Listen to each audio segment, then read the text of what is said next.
Hi hello YouTube ನಮಸ್ತೆ, welcome back to my YouTube channel. ಇನ್ನೇ ನನ್ನ ಚಾನಲ್ ಸಬ್ಸ್ಕ್ರೈಬ್ ಮಾಡಿದ ಹಾಗೆ ನೋಡ್ತಾ ಇರೋ ನೋಡಿ, ಹೋಗಿ ಬೇಗ ಸಬ್ಸ್ಕ್ರೈಬ್ ಮಾಡ್ಕೊಳ್ಳಿ. ಈಸಿಯಾಗಿ ಮನೇಲಿರುವಂತಹ ಐಟಮ್ ನ ಬಳಸ್ಕೊಂಡು ಕಾಲಲ್ಲಿರುವಂತಹ ಟ್ಯಾನ್ ನಾವು ಹೇಗೆ ರಿಮೂವ್ ಮಾಡೋದು, ಹೋಮ್ ರೆಮಿಡಿಯಾಗಿ ನ್ಯಾಚುರಲ್ ಆಗಿ 100% ರಿಸಲ್ಟ್ ಕೊಡುವಂತ ಈ ಒಂದು ಹೋಮ್ ರೆಮಿಡಿನ ನೀವೇನಾದ್ರೂ ಟ್ರೈ ಮಾಡಿಲ್ಲ ಅಂದ್ರೆ ಡೆಫಿನೆಟ್ಲಿ ಗೈಸ್ ಒಂದ್ಸಲ ಟ್ರೈ ಮಾಡಿ ನೋಡಿ. ಇವಾಗ ನಾವು ಕಾಮನ್ ಆಗಿ ಬಿಸಿಲಲ್ಲಿ ಓಡಾಡಿರ್ತೀವಲ್ಲ, ಕಾಲಲ್ಲಿ ಹಾಗೆ ಟ್ಯಾನ್ ಉಳ್ಕೊಂಡ್ಬಿಟ್ಟಿರುತ್ತೆ. ಆ ಟ್ಯಾನ್ ನಾವು ರಿಮೂವ್ ಮಾಡೋದು ಈಸಿಯಾಗಿ ನಾವು ಮಾಡ್ಕೊಳ್ಳೋಣ.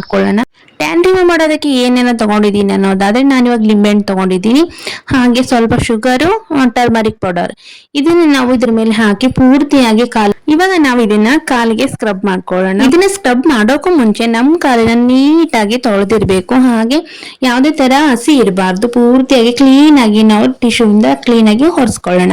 ಇವಾಗ ನಾವು ಇದನ್ನ ಕಾಲಿಗೆ ಪೂರ್ತಿಯಾಗಿ ಸ್ಕ್ರಬ್ ಮಾಡ್ಕೊಳ್ಬೇಕು. ಸ್ಮೂತ್ ಆಗಿ ಮಾಡ್ಕೊಳ್ಳಿ, ಪರಪರ ಅಂತ ತಿಕ್ಕಕ್ ಹೋಗ್ಬೇಡಿ.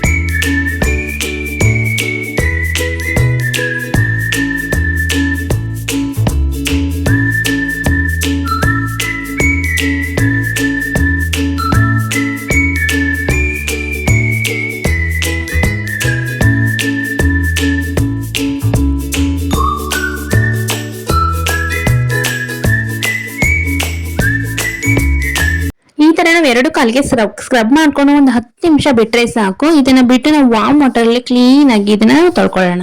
ನೋಡಿ ಫೈನಲಿ ರಿಸಲ್ಟ್ ಯಾವ ತರ ಬಂದಿದೆ. ಇನ್ಸ್ಟೆಂಟ್ ಆಗಿ ಟ್ಯಾನ್ ರಿಮೂವ್ ಮಾಡುತ್ತೆ ಈ ಒಂದು ಹೋಮ್ ರೆಮಿಡಿನ. ಡೆಫಿನೆಟ್ಲಿ ಗೈಸ್ ಒಂದ್ಸಲ ಟ್ರೈ ಮಾಡಿ ನೋಡಿ, ನಿಮ್ಗೂ ಸಹ ಗೊತ್ತಾಗುತ್ತೆ. ಯಾವುದೇ ತರ ಕೆಮಿಕಲ್ ಮತ್ತೆ ಯಾವುದೇ ತರ ಕ್ರೀಮ್ ಯೂಸ್ ಮಾಡಾದಾಗೆ ನಾವು ಇನ್ಸ್ಟೆಂಟ್ ಆಗಿ ಟ್ಯಾನ್ ರಿಮೂವ್ ಹೋಮ್ ರೆಮಿಡಿ ಅಂತ ಮಾಡ್ಕೊಂಡಿದೀವಿ ಅಂದ್ರೆ ನಂಬಕ್ಕಾಗುತ್ತೆ ಗೈಸ್, ನಂಬಲೇಬೇಕು. ನೀವೇನಾದ್ರೂ ಟ್ರೈ ಮಾಡಿ ಅಂದ್ರೆ ಟ್ರೈ ಮಾಡಿ. ಇದೇ ತರ ವಿಡಿಯೋಸ್ಗಾಗಿ ನನ್ನ ಚಾನಲ್ ಸಬ್ಸ್ಕ್ರೈಬ್ ಮಾಡ್ಕೊಳ್ಳೋದನ್ನ ಮರಿಬೇಡಿ ಅಂತ ಹೇಳ್ತಾ, ಹಾಗೆ ನಿಮ್ ಫ್ರೆಂಡ್ಸ್ ಅಂಡ್ ಫ್ಯಾಮಿಲಿ ಈ ವಿಡಿಯೋನ ಶೇರ್ ಮಾಡಿ. ಮತ್ತೆ ಸಿಗೋಣ ಮುಂದಿನ ವಿಡಿಯೋದೊಂದಿಗೆ. Thank you for watching. Bye.